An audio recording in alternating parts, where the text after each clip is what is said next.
प्रिय विद्यार्थियों, आज हम ब्रिटिश संसद की प्रभुसत्ता एवं इसकी सीमाएं क्या हैं इसके बारे में अध्ययन करेंगे।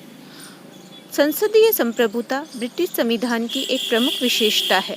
इसका आशय है कि ब्रिटिश संसद कानून निर्माण की सामान्य प्रक्रिया के आधार पर ही सभी विषयों के संदर्भ में कानून का निर्माण कर सकती है। इसके द्वारा निर्मित कानून को किसी के भी द्वारा चुनौती नहीं दी जा सकती। सैद्धांतिक दृष्टि से कानून निर्माण के क्षेत्र में ब्रिटिश संसद को प्राप्त इस असीमित शक्ति को ही संसदीय संप्रभुता कहा जाता है। ब्रिटिश संसद के संदर्भ में J.A.R. Marriott, sir Edward Coke, Blackstone, Ogg, sir Matthew Hale, de Tocqueville आदि विद्वानों ने इसकी संप्रभुता का बखान किया है और इसकी जो बारे में कहा है कि इसका क्षेत्र इतना सर्वोपरि और पूर्ण है कि इसकी कोई सीमाएं नहीं बांधी जा सकती। आइए हम देखते हैं कि किस प्रकार से संसद की कानून निर्माण के क्षेत्र में असीमित शक्ति का प्रयोग करती है। सर्वप्रथम तो हम देखें कि ब्रिटिश संसद जो है वो विधि निर्माण की एकमात्र सत्ता है। जब किसी देश में संघात्मक शासन को अपनाया जाता है तब संविधान के द्वारा ही कानून निर्माण की शक्ति संघीय व्यवस्थापिका एवं राज्यों की व्यवस्थिकाओं के बीच विभाजन कर दिया जाता है तथा संघीय व्यवस्थापिका या केंद्रीय व्यवस्थापिका को सभी विषयों पर कानून निर्माण का अधिकार नहीं होता। ब्रिटेन में एकात्मक शासन होने के कारण ब्रिटिश संसद कानून निर्माण के क्षेत्र में एकमात्र सत्ता है।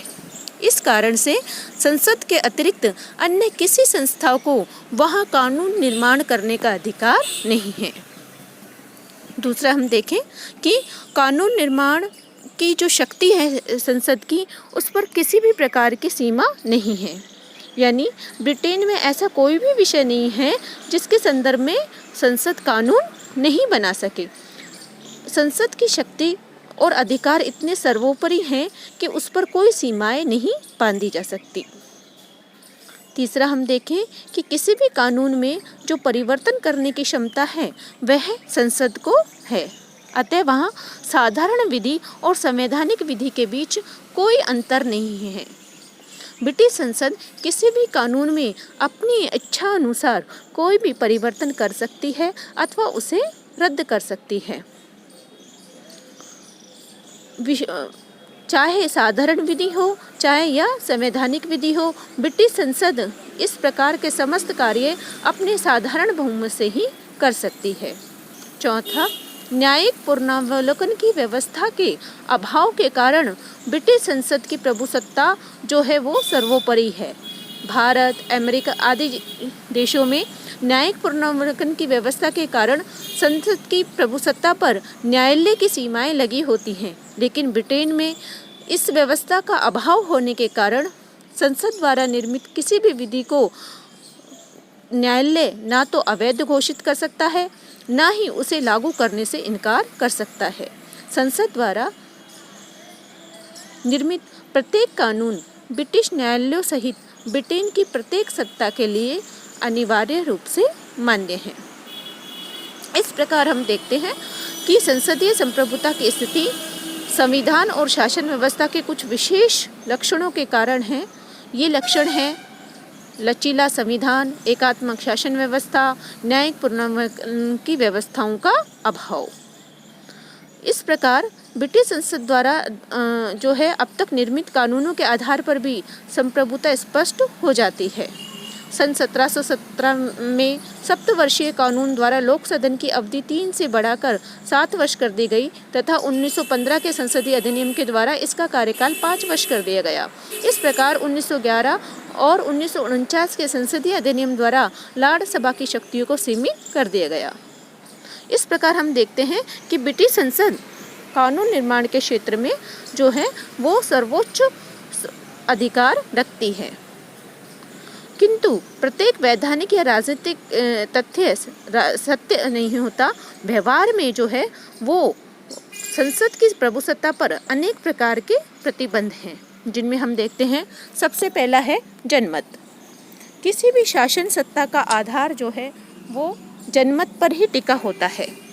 जनमत जो है वो संसदीय संप्रभुता का महत्वपूर्ण प्रतिबंध है और लोक सदन जनता द्वारा प्रत्यक्ष रूप से निर्वाचित होता है। इसके द्वारा जनमत के विरुद्ध किसी भी कानून का निर्माण करने का साहस नहीं किया जा सकता। संसद समाचार पत्र और जनमत निर्माण के साधनों पर पूरी दृष्टि रखती है और उसके लिए जनमत का उल्लंघन करने का अर्थ आत्मघाती होती है। किसी भी महत्वपूर्ण विषय पर स्वयं निर्णय लेने की अपेक्षा संसद उसे निर्णय लेने के लिए जनता के समक्ष प्रस्तुत करती है। इस प्रकार जो है वो जनमत जो है वो ब्रिटिश संसद पर एक अंकुश रखने का काम करता है। दूसरा हम देखते हैं नैतिक बंधन।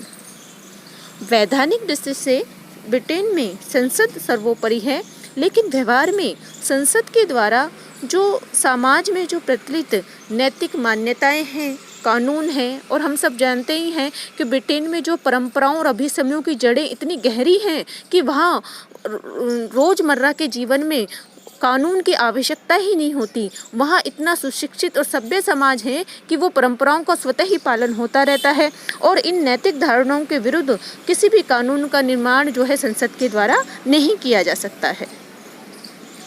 इसी तरह जो है विधि का शासन है। विधि का शासन से आशय यानी ऐसा शासन जिसमें कानून के समक्ष सभी व्यक्ति समान होते हैं। विधि का शासन और संसदीय प्रभुसत्ता परस्पर आश्रित तथा संबंधित है। विधि का शासन संसद की प्रभुसत्ता पर एक प्रतिबंध भी है।